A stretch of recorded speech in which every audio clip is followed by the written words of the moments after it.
Hello class. कक्षा 9वीं के विज्ञान विषय में आप सभी का स्वागत है। आज हम लोग पढ़ेंगे अध्याय 6। टॉपिक है आपका जीवन की मौलिक इकाई कोशिका, fundamental units of life, cell. तो चलिए देखते हैं। हमने पिछली कक्षा में इस कोशिका के बारे में पढ़ लिया है ना। कोशिका क्या होती है? जीवों की संरचनात्मक व कार्यात्मक इकाई है। कोशिका क्या होती है? जीवों की संरचनात्मक व कार्यात्मक इकाई है ना।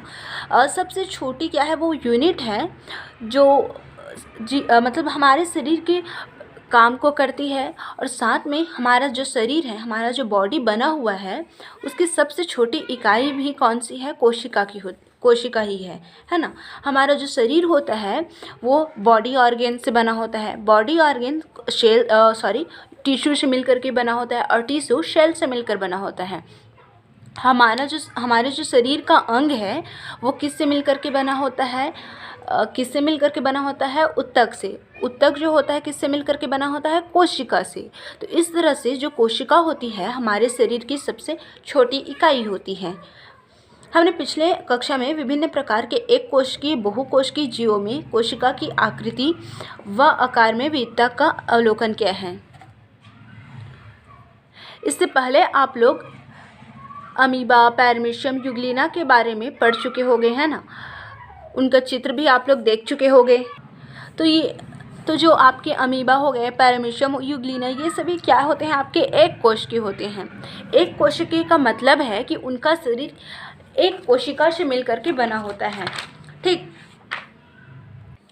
जैसे कि ये एक कोशिका है मान लेते हैं। ठीक, तो जो एक कोशिकीय होंगी उनका शरीर एक कोशिका से मिलकर के बना होगा। अब इसका मतलब ये नहीं है कि वो उनकी संरचना, जो एक कोशिकीय है उनकी संरचना गोलाकार होगी, ऐसा नहीं है। उनकी संरचना अलग अलग आकार की हो सकती है। ठीक, वो उन जीव पर निर्भर करता है। तो यहाँ पे देखो, एक कोशिका के बारे में तो हमने देखा। एक कोशिकीय क्या होते हैं? जिनका शरीर सिर्फ एक कोशिका से मिलकर के बना होगा। बहुकोशिकीय किसे कहते हैं? बहुकोशिकीय जीव वे जीव जिनका शरीर बहुत सी कोशिकाओं से मिलकर के बना होता है। अब आप मुझे ये बताइए कि मनुष्य एक कोशिकीय है कि बहुकोशिकीय? मनुष्य का शरीर एक कोशिका से मिलकर के बना होता है कि बहुत सी कोशिकाओं से मिलकर बना होता है? तो इसका उत्तर है बहुकोशिकीय। मनुष्य क्या होते हैं? आपके बहुकोशिकीय होते हैं। एक कोशिकीय का उदाहरण अभी हमने देखा है, अमीबा, पैरामीशियम, यूग्लिना, ये सभी आपके क्या हैं? एक कोशिकीय। ठीक, तो हमने ये भी देख लिया है, हम ये जानते हैं कि कोशिका की खोज किसने की? कोशिका की खोज किसने की? कोशिका की खोज रॉबर्ट हुक ने कब की? 1665 में। ठीक, कोशिका की खोज किसने की? रॉबर्ट हुक ने की। कब? कौन सा सन है? 1665। ठीक, 1665।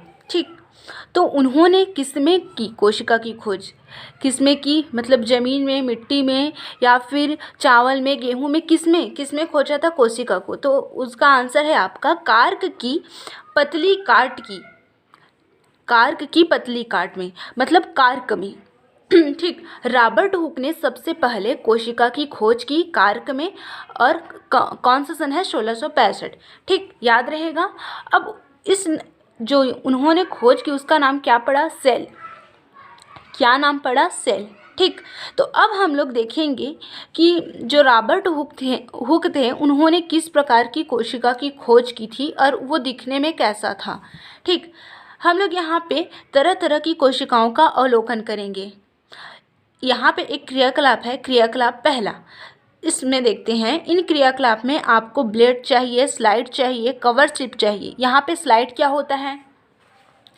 तो यहाँ पे देखो, जो स्लाइड होता है ना वो कांच का बना होता है, ऐसे कांच का ऐसे रहता है छोटा सा, जिसमें हम लोग क्या करते हैं, जैसे कोशिका को देखना है तो हम लोग कोशिका को इसमें रखेंगे बीच में। ठीक, क्या होता है? स्लाइड जो होता है कांच का रहता है, पतला सा। ठीक, कवर स्लिप क्या होता है? कवर स्लिप जो होता है आपका वो कैसा होता है? ऐसा गोल होता है, और वो किसका बना होता है? प्लास्टिक का। कवर स्लिप का क्या काम है?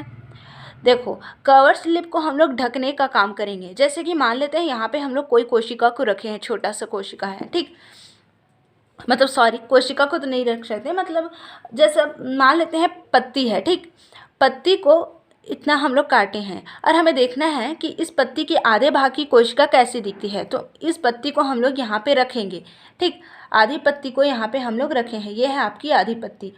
अब इस पत्ती क्या होगी, इधर उधर मतलब कुछ क्रियाकलाप करते रहेंगे तो ये इधर उधर चलने लगेगी। तो इसको इधर उधर जाने से बचाने के लिए हम लोग इसको ढक देते हैं, ठीक, कवर स्लिप से क्या कर देते हैं, ढक देते हैं।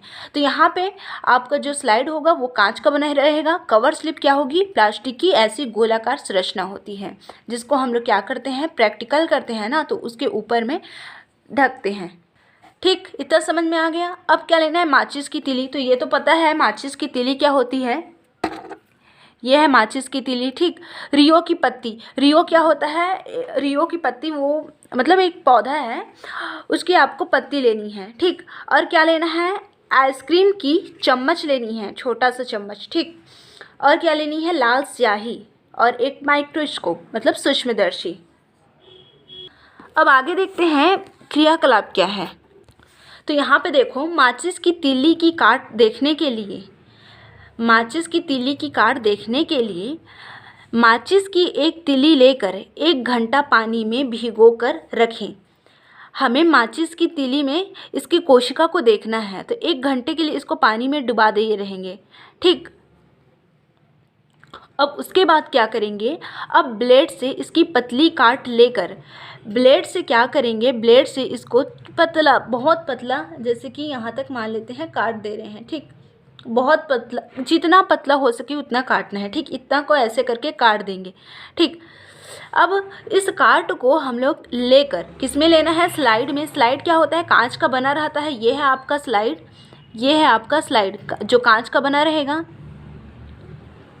ये है कांच का स्लाइड, ठीक।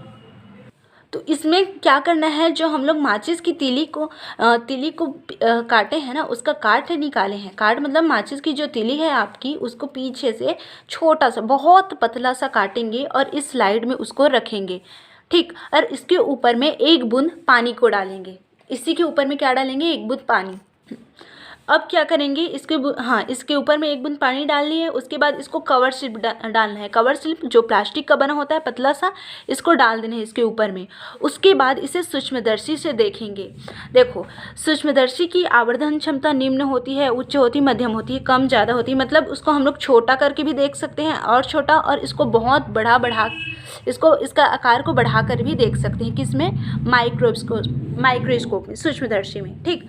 तो उसकी आवर्धन क्षमता कम करके या फिर ज़्यादा करके हम लोग उसको देखेंगे। तो हम जब इसको देखते हैं इस काट को, तो वो कैसा दिखता है, उसकी संरचना इस प्रकार से दिखती है, ठीक। कैसे दिखती है, इस प्रकार से। सूक्ष्मदर्शी देखो वो कितना छोटा सा था और इतना बड़ा दिख रहा है, क्योंकि सूक्ष्मदर्शी में क्या होता है, सूक्ष्मदर्शी जो होता है आपका, बहुत छोटी सी छोटी सूक्ष्म कण को भी बड़ा बना करके क्या दिखाती है हमें, ठीक।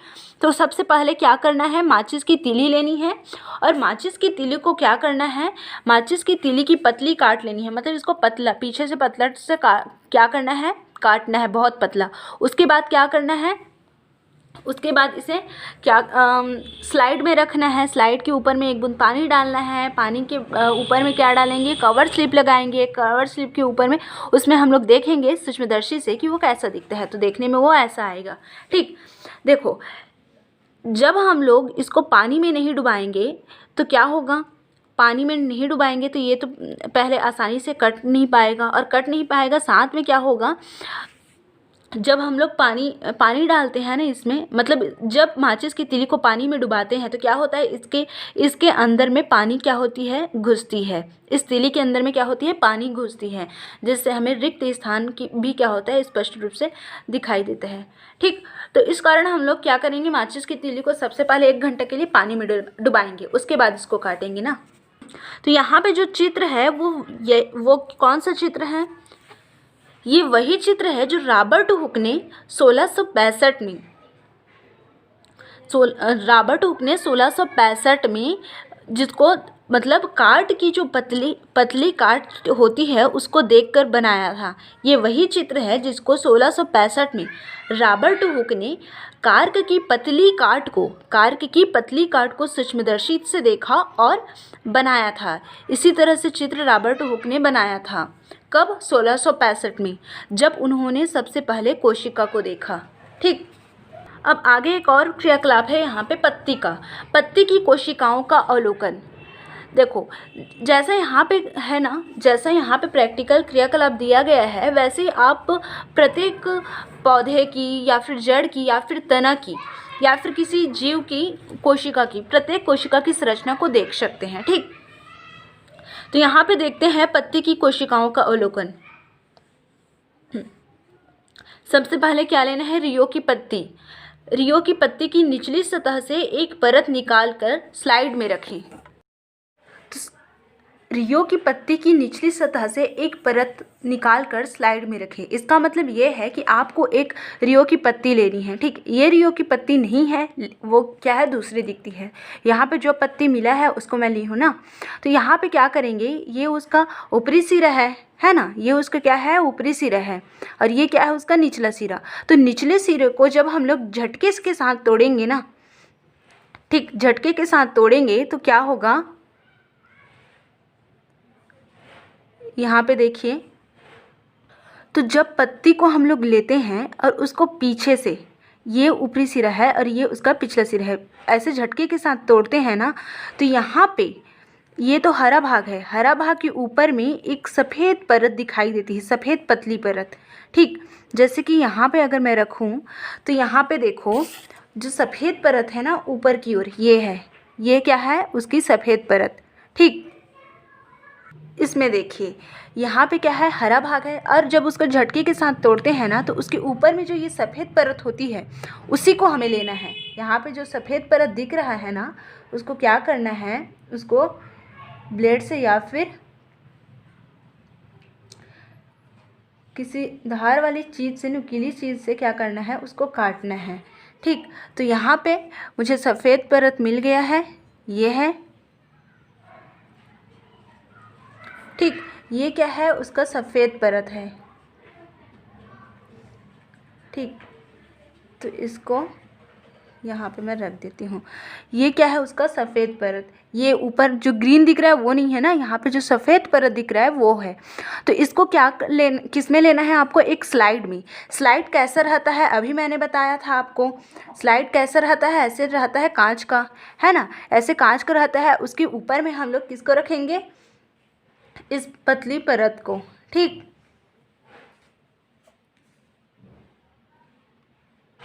इसको रखेंगे, ये हल्का सा काला हो गया है पेन की वजह से।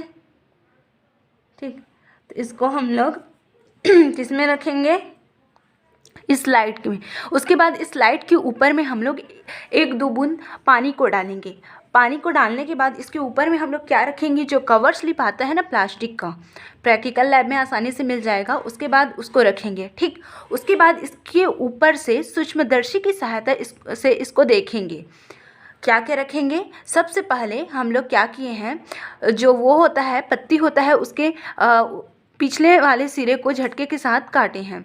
झटके के साथ काटते हैं तो इसके ऊपर की ओर हमें सफ़ेद परत, पतली परत दिखाई देती है। यहाँ पे देखो, पतली परत, सफ़ेद पतली परत दिखाई दे रही है ना। इसको ब्लेड से काट लेते हैं और किस में रखते हैं, स्लाइड में। स्लाइड में रखते हैं। उसके बाद इसके ऊपर में 1-2 बूंद पानी को डालते हैं। पानी की बूंद डालने के पश्चात इसके ऊपर को इसको क्या कर देते हैं, जो यहाँ पे पतली की जो परत मिली है उसको कवर स्लिप से ढक देते हैं। उसके बाद इसको सूक्ष्मदर्शी से देखते हैं। जब इसको सूक्ष्मदर्शी से देखते हैं ना, तो हमें कैसी संरचना दिखाई देती है उसकी, इस प्रकार से आपको कैसे संरचना दिखाई देगी। यहाँ पे जो संरचना है ना, ये पूरी क्या है, आपकी कोशिका है। ये क्या है, पूरी आपकी कोशिका है। ठीक है। अब देखो, यहाँ पे ऐसा नहीं कि सिर्फ यही है, यहाँ पे जितना भी भाग दिख रहा है वो सभी क्या है आपको, वो आपकी कोशिका है। इसके बीच में हमें क्या मिलता है, ये मिलता है, ये इसकी संरचना कैसी है, इसकी संरचना मान लेते हैं ये आपकी कोशिका है। ऐसे ऐसे करके मान लेते हैं, आपको दिखाई दे रही है। ठीक।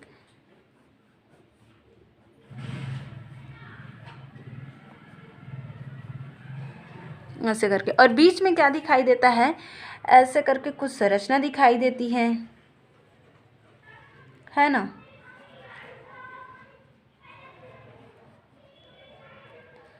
जो बीच से ऐसी कैसे दिखाई देती है, ऐसे।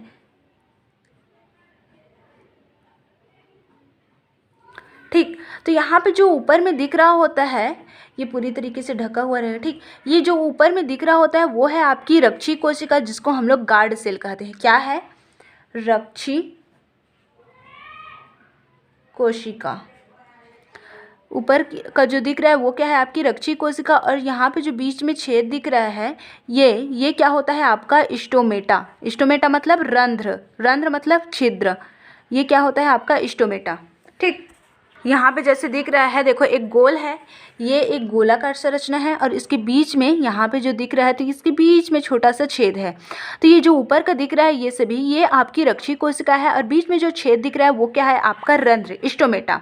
देखो क्या होता है, जब आपके शरीर में या फिर पौधे में, वो पौधे क्या करते हैं, जड़ की सहायता से पानी को ले लेते हैं, है ना। और जब पौधे में पानी की मात्रा ज़्यादा हो जाती है तो वो क्या करते हैं, पौधे की जो पत्तियां होती हैं ना, पौधे की पत्तियों में जो कोशिकाएं होती हैं उनमें स्टोमेटा पाया जाता है। ठीक, स्टोमेटा के अंदर में क्या होता है, रंध्र, रंध्र मतलब छिद्र होता है। जब उनके अंदर में पानी की मात्रा ज़्यादा होती है तो इन रंध्र की सहायता से वो पानी को क्या कर देते हैं, निकाल देते हैं। यहाँ पे पानी जो होता है वाष्प के रूप में या फिर छोटे छोटे जल की कणों के रूप में निकलता है, जिसे हम लोग वाष्प विसर्जन कहते हैं। ठीक, तो इस तरह से हमें जब पत्ती की कोशिकाएं देखनी होती है तो इस तरीके से हम लोग करते हैं। पत्ती के पिछले भाग को फाड़ते हैं, उसके बाद जो सफ़ेद परत दिखता है पतला सा, उसको हम लोग काट के स्लाइड में रखते हैं। यहाँ पे जो जो प्रयोग किए हैं हम लोग उसको एक बार फिर से देखिएगा और अच्छे से समझिएगा। ठीक, इसी तरीके से हम लोग दूसरे पत्ती की कोशिकाओं को भी देख सकते हैं। इसी तरीके से हम लोग तना को भी देख सकते हैं। मान लेते हैं ये यहाँ पे जो दिख रहा है वो तना है कोई। अगर आपको तने की कोशिका देखनी है तो इसके लिए क्या करेंगे, इसको पतला सा ऐसे करके हम लोग काटेंगे। ठीक, नहीं कटा है, ये देखो पतला सा मैंने इसको काटा है। बस फिर से काट देती हूँ, ये है। ठीक, यहाँ पे जो है ये है।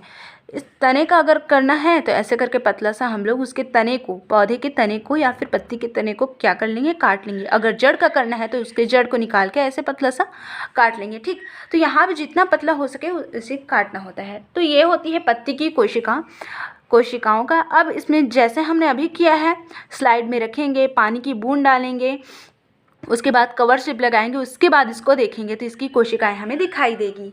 ठीक, तो इसी तरीके से हम लोग विभिन्न पत्ती की कोशिका का, तने की कोशिका का या फिर जड़ की कोशिकाओं को देख पाते हैं।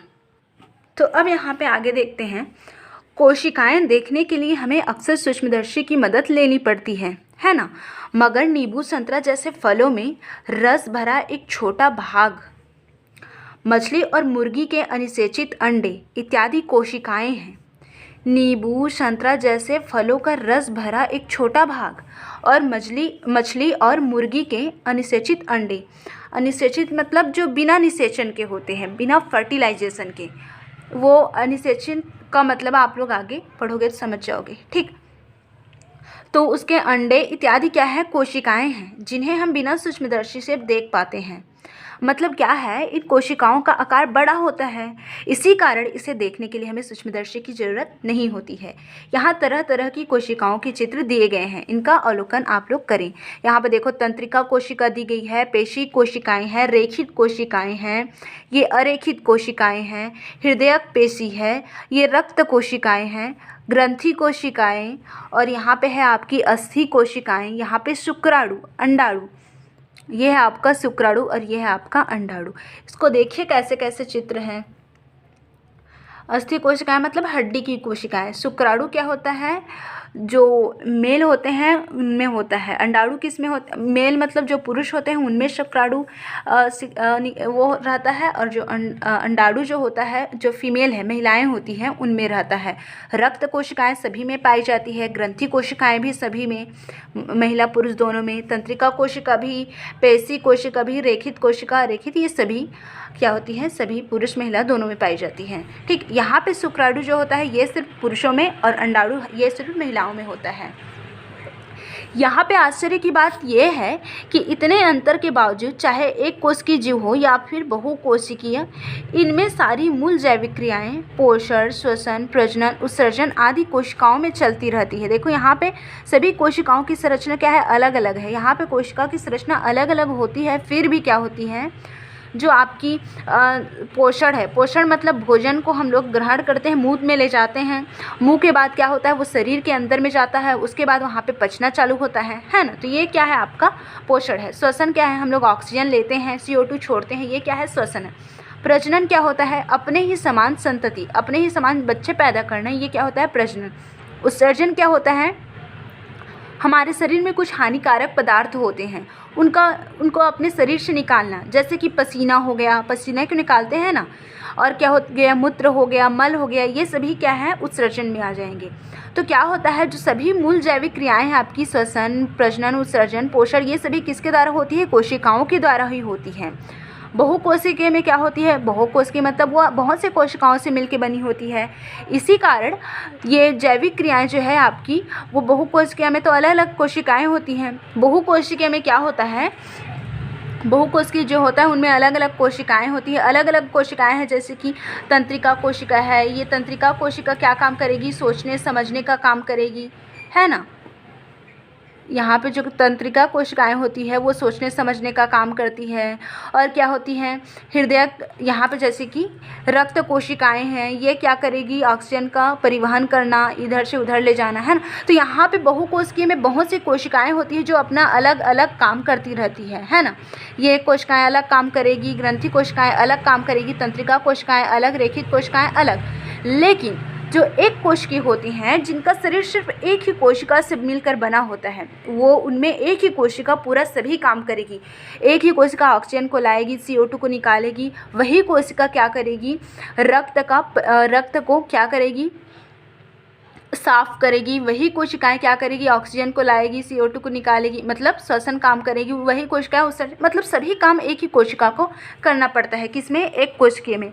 और बहुकोशिकीय में क्या होता है, उनमें उसमें जो जैविक क्रियाएं होती है, ये सभी उनको करने के लिए अलग अलग कोशिकाएं पाई जाती है, या फिर कोशिकाओं का समूह होता है। कोशिका के समूह को हम लोग क्या कहते हैं, उत्तक कहते हैं। ठीक, तो यहाँ पे हमने देखा बहुकोशिकीय में बहुकोशिकीय जो होते हैं बहुत सी कोशिका से मिलकर बने होते हैं, जिनमें प्रत्येक कोशिकाओं का जो समूह होता है, या फिर प्रत्येक कोशिकाएं अपना अलग अलग काम करती हैं, या फिर कोशिकाएं का अलग अलग कोशिकाओं का समूह हो जाता है, मतलब समान कोशिकाओं का समूह हो जाता है और वो अपना एक काम करती है।